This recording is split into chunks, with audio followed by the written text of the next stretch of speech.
Vamos entonces a la palabra de Dios en esta mañana en Mateo capítulo 5, versículos 17 al 20. Mateo capítulo 5, vamos a continuar esta serie de predicaciones, de exposición de la Escritura en el Sermón del Monte, que comienza en el capítulo 5 y termina en el capítulo 7.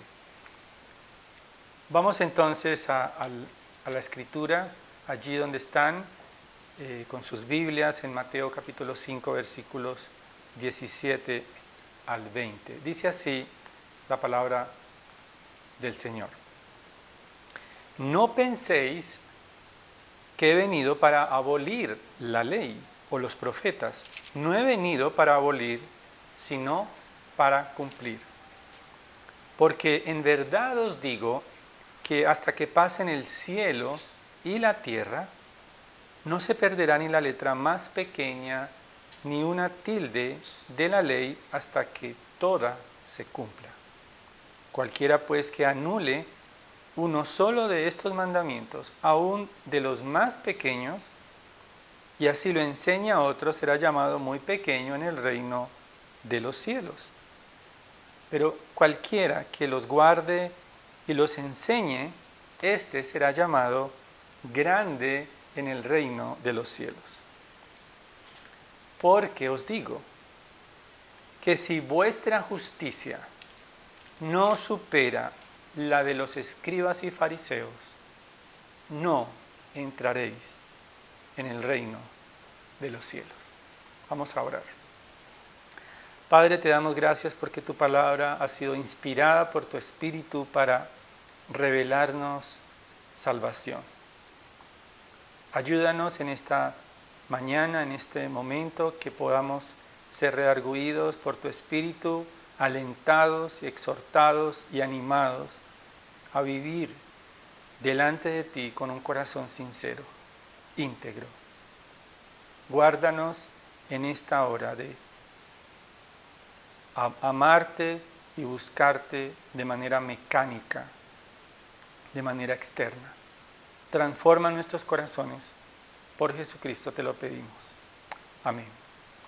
Bien, y he titulado este sermón, esta predicación, Justicia Superior, especialmente porque vamos a enfatizarnos o a concentrarnos, a enfocarnos en el versículo 20, donde el Señor dice que si nuestra justicia no es superior a la de los escribas y fariseos, no entraremos al reino de los cielos. Y quizás si en este tiempo alguien le dice a una persona, o quizás se dirigen a cada uno de nosotros y nos dicen fariseo, quizás nos vamos a ofender, porque el término o la palabra fariseo en este tiempo es totalmente un término ofensivo, es como un término peyorativo. Nos sentiríamos ofendidos si nos llaman fariseos, porque inclusive la Real Academia de la Lengua, en el idioma español, dice precisamente que fariseo es sinónimo de hipócrita. Sin embargo, en el primer siglo, es decir, en el tiempo que vivió el Señor Jesucristo entre nosotros, ser un fariseo era algo realmente fascinante. Ser un fariseo significaba ser parte de una élite exclusiva de judíos que eran reconocidos por su pulcritud, eran reconocidos por su observancia escrupulosa de los preceptos de la ley de Moisés. Todos eran testigos de la conducta de los fariseos. Es más, creo que muchos admiraban tanto a los fariseos que querían ser como ellos. Si los fariseos tuvieran Twitter en este tiempo, si quizás tuvieran páginas y redes sociales, tendrían millones de seguidores. Muchos escucharían lo que ellos quieren decir, los fariseos. Por lo tanto, los fariseos eran buenos judíos. Los fariseos iban al templo con regularidad, ofrecían los sacrificios correctos, oraban las oraciones correctas, se alejaban de los gentiles, los fariseos no querían ser contaminados por nada que dañara su pureza. Es decir, si en este tiempo los fariseos es un término ofensivo, en el primer siglo era un término totalmente llamativo. Ser un fariseo del primer siglo era algo realmente digno de imitar y de respetar. Sin embargo, el Señor Jesucristo mismo descalificó la falsa piedad de los fariseos, porque finalmente el Señor Jesucristo pudo leer sus corazones, pudo adentrarse en sus almas y descubrir que su piedad era solamente una apariencia externa. Ellos realmente se halagaban a sí mismos y tenían una reputación delante de los hombres, pero realmente no podían tener la aprobación de Dios. Hoy responderemos la pregunta: ¿qué hace la diferencia entre nosotros y los fariseos? ¿Cómo entonces nosotros en este tiempo vernos totalmente diferentes ante Dios en comparación con los fariseos? Y este es el mensaje para ustedes en esta hora. Tiene que ver con el corazón. La obediencia perfecta de Jesucristo nos capacita para obedecer a Dios de corazón. La obediencia perfecta de nuestro Señor Jesucristo nos capacita para obedecer a Dios de todo corazón. Y he dividido estos versículos en dos partes para su entendimiento un poco mejor, quienes están tomando nota allí. En primer lugar, vamos a ver que Jesús es nuestro modelo de obediencia. En los versículos 17 y 18, Jesús es el modelo de obediencia. Y luego veremos los versículos 19 al 20, que Dios solo aprueba la obediencia del corazón. Entonces, en primer lugar, Jesús es nuestro modelo de obediencia y Dios, en segundo lugar, solo aprueba la obediencia del corazón. Vamos entonces a la primera parte, los versículos 17 y 18, dice el Señor: no penséis que he venido para abolir la ley o los profetas, no he venido para abolir, sino para cumplir. En primer lugar, Jesús es nuestro modelo de obediencia. En el versículo 17 Jesús habla en primera persona. Recordemos que sus enseñanzas deben ser atendidas porque Jesucristo no está hablando como un maestro simplemente.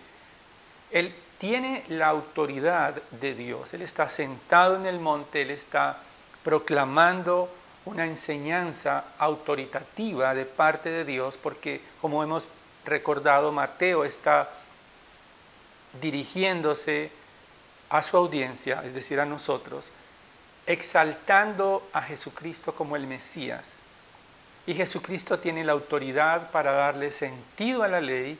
Y Jesús, dice el versículo 17, no penséis que he venido a abolir la ley. Y en realidad el Señor Jesucristo ha venido desde la gloria del Padre para obedecer al Padre. Él ha venido desde el trono de Dios. Su encarnación ha venido a mostrarnos realmente lo que agrada a Dios. Ahora, ¿de qué forma Jesús cumple la ley y los profetas? Para un judío del primer siglo, hablar de la ley y los profetas era hablar de todo el Antiguo Testamento. Recordemos que el Pentateuco, es decir, los 5 primeros libros de la Biblia, fueron escritos por Moisés. Toda la ley, a esos 5 libros se les llama la ley completamente, pero también los profetas son todos los profetas mayores, menores, y todo el conjunto del canon hebreo se sintetiza en la ley, los profetas y los salmos o los escritos. En otras palabras, prácticamente el Señor está diciendo que Él no ha venido a abrogar o a abolir todo el Antiguo Testamento, como si el Evangelio que Él está proclamando, el Evangelio del Reino, fuera algo nuevo.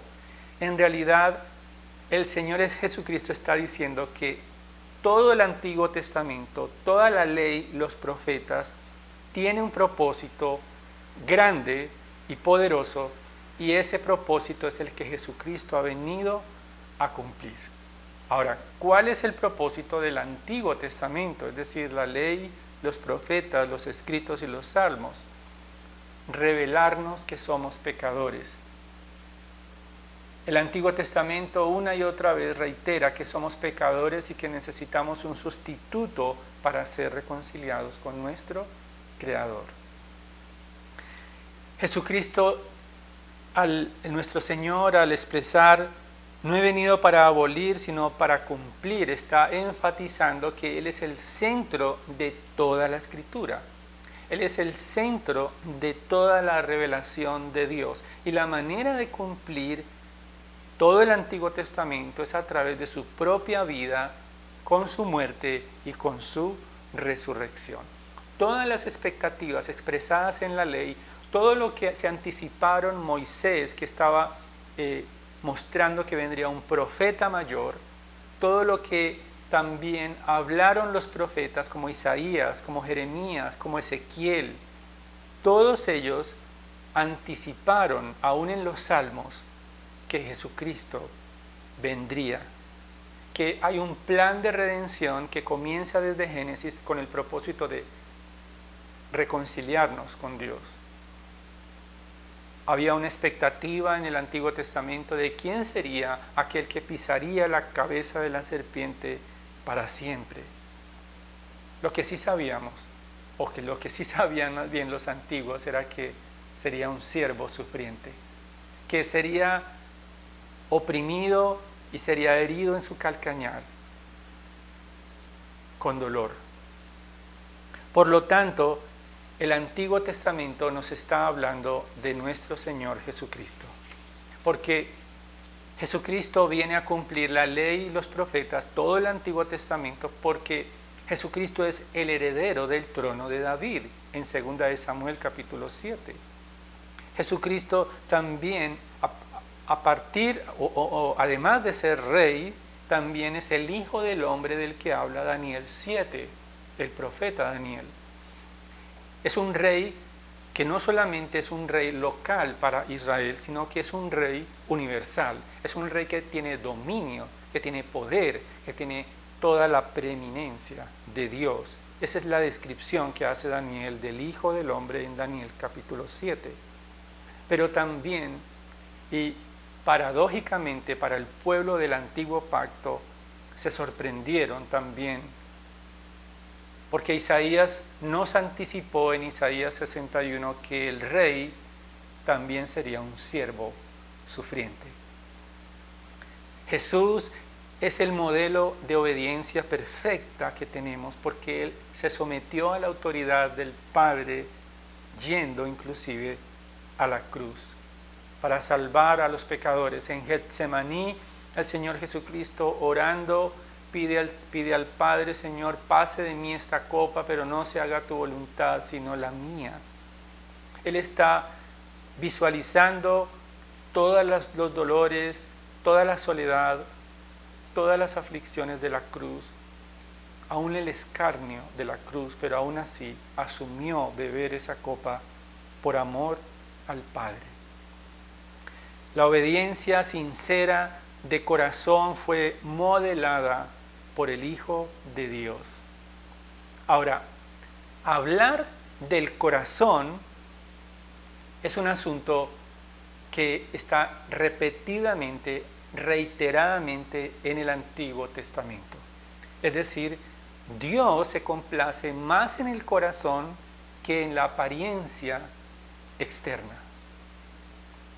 Si recordamos allí en 1 de Samuel capítulo 16, la manera en que Samuel se acerca a la familia de Isaí, él Primero presenta a todos sus hijos que eran guerreros, que eran quizás más vistosos físicamente, pero el Señor le dice a Samuel: no mires lo alto de su estatura, no mires su apariencia, porque Jehová mira el corazón.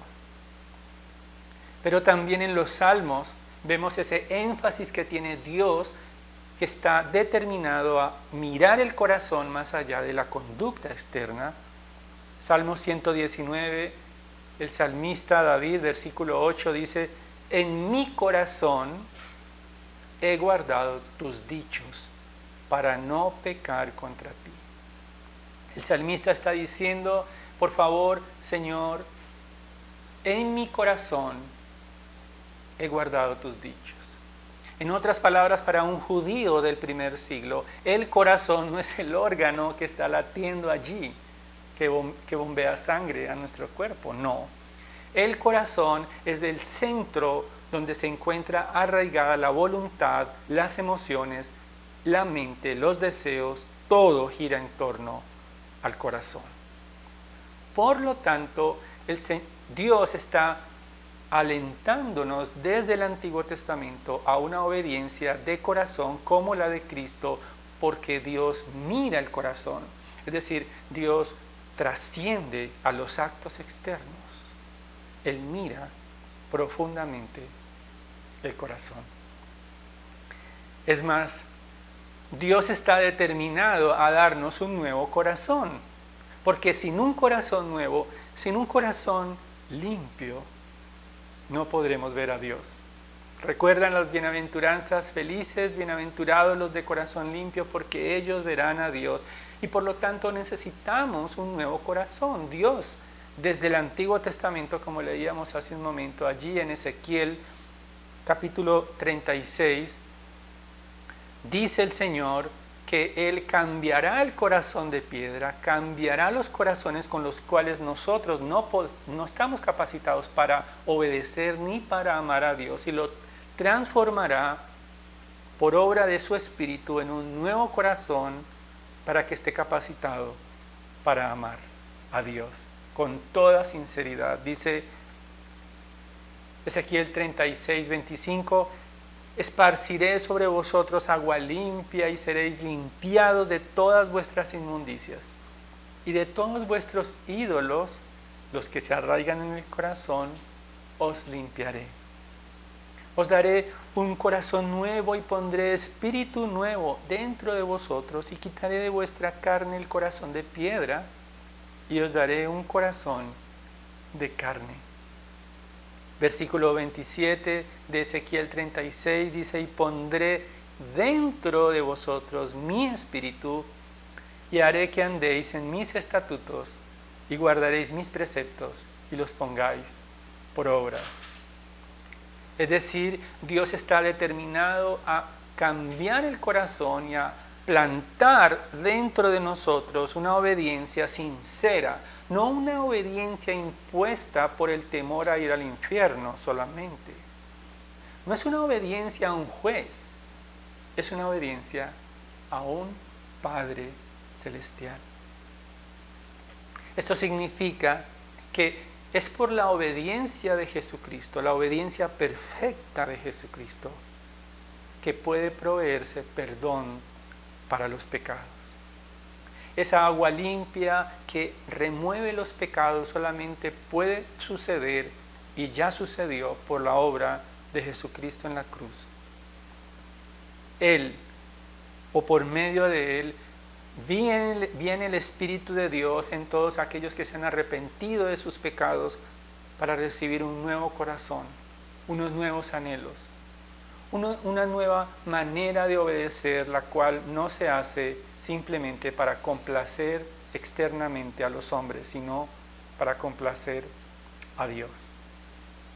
El versículo 18 nos dice, volvamos nuevamente a Mateo capítulo 5, versículo 18, dice: porque en verdad os digo que hasta que pasen el cielo y la tierra, no se perderá ni la letra más pequeña, ni una tilde de la ley, hasta que todo se cumpla. La expresión "en verdad os digo" es una afirmación totalmente creíble y contundente. El Señor está diciendo, no pueden pasar por alto mis palabras.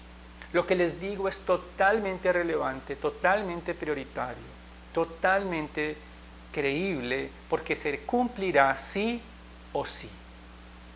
En verdad os digo, significa que tenemos que estar atentos, que tenemos que estar gozosos, que tenemos que estar listos y dispuestos para atender el cumplimiento total de la palabra de Dios.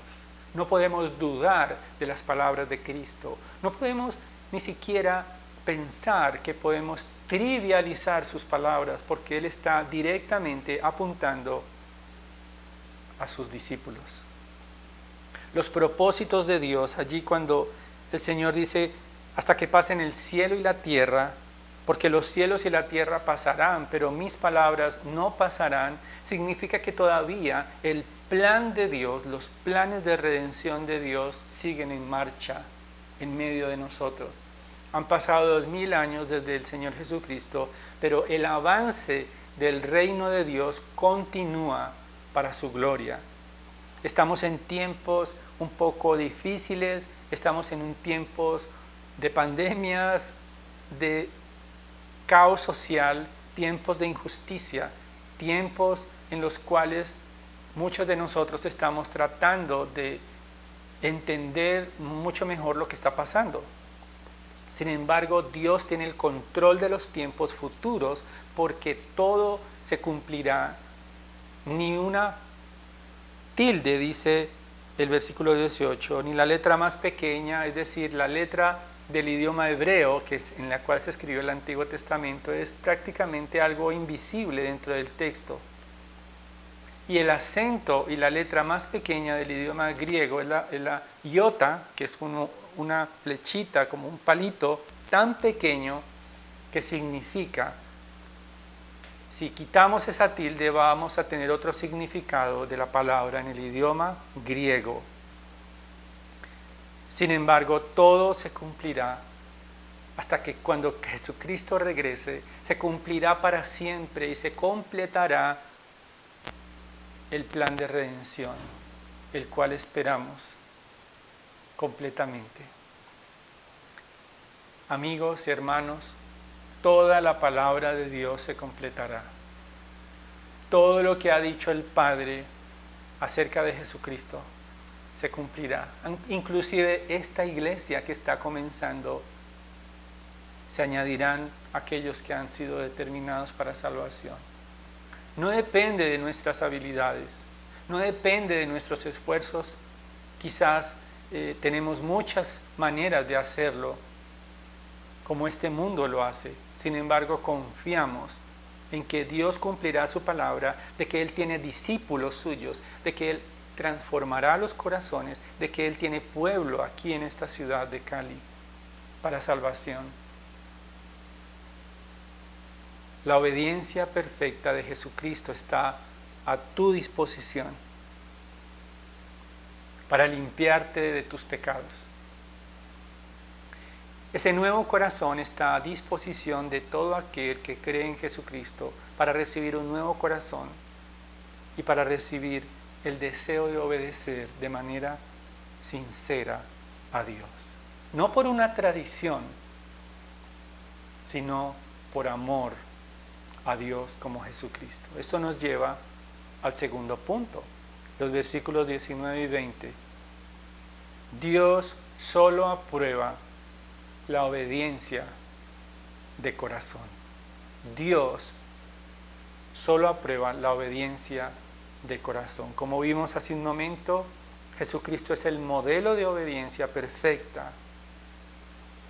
Y ahora, estos versículos nos ayudan a entender que Dios únicamente aprueba la obediencia de corazón.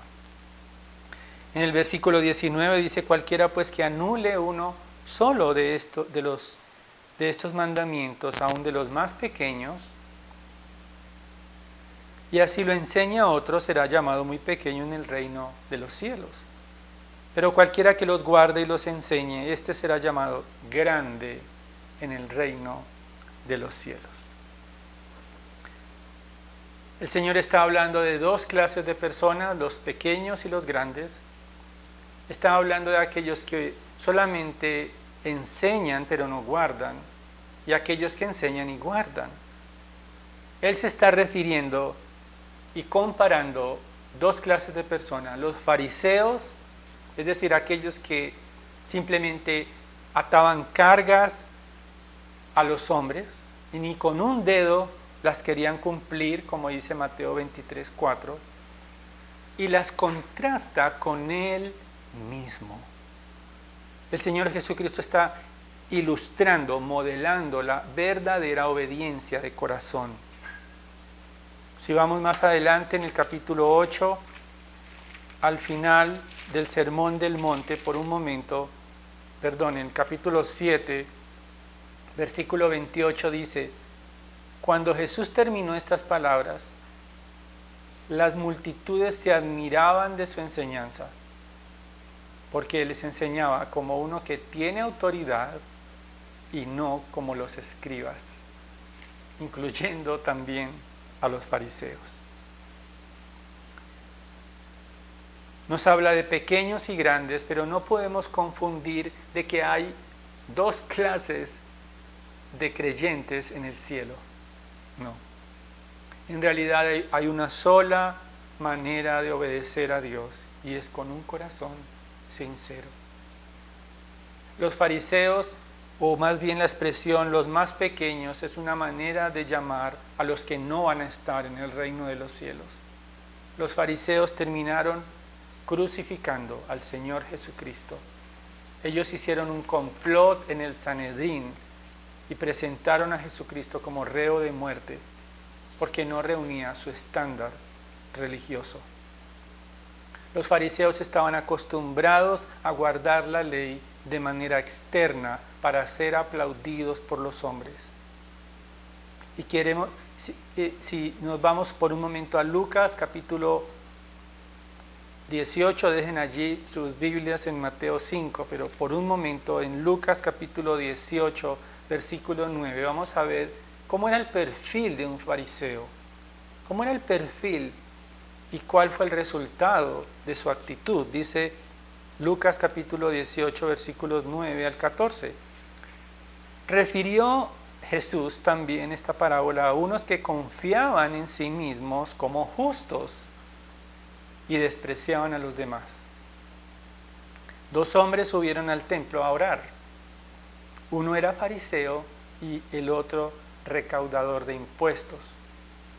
El fariseo, puesto en pie, oraba para sí de esta manera: Dios, te doy gracias porque no soy como los demás hombres, estafadores, injustos, adúlteros, ni aun como este recaudador de impuestos. Yo ayuno 2 veces por semana, doy el diezmo de todo lo que gano. Pero el recaudador de impuestos, de pie y a cierta distancia, no quería ni siquiera alzar los ojos al cielo, sino que se golpeaba el pecho diciendo: Dios, ten piedad de mí, pecador. Os digo que este, es decir, el publicano, descendió a su casa justificado, pero aquel no. Porque todo el que se ensalza será humillado, pero el que se humilla será ensalzado. Amigos, hermanos, obedecer de corazón no es una opción que tenemos nosotros, no es una alternativa para agradar a Dios. No es que hay los creyentes de primera clase que obedecen de corazón y los creyentes de segunda clase, pero finalmente van en el mismo avión para el cielo. No. Ese fariseo no fue justificado por Dios. Se trata entonces de una prioridad, la obediencia de corazón. Dios solamente admite una obediencia de corazón. Se trata de la vida o la muerte. Se trata del cielo o el infierno. Se trata de la luz o la oscuridad. No hay más alternativas que obedecer a Dios de corazón. El Señor lo reitera en el versículo 20, regresemos a Mateo capítulo 5, 20, dice, porque os digo que si vuestra justicia, es decir, la manera en que obedecen a Dios, no supera la de los escribas y fariseos, es decir, si no pasa de ser simplemente una actitud mecánica y religiosa de nuestra conducta externa, el Señor dice determinantemente, no entraréis al reino de los cielos. Se trata de entrar en la presencia de Dios. Se trata de tener acceso a Dios. Se trata de ser bienaventurados, completamente satisfechos en Dios. La única forma de enseñar y guardar los mandamientos de Dios y ser llamado grande en el reino de los cielos es examinar continuamente nuestros corazones. Necesitamos adentrarnos profundamente en nuestras almas porque podemos ser traicionados por nosotros mismos, queriendo mostrar una apariencia de piedad para mostrarnos totalmente puros ante los hombres, pero nuestro corazón estar distanciado de Dios. Para poder prevenir y superar la justicia de los fariseos es necesario examinar nuestras actitudes internamente todo el tiempo.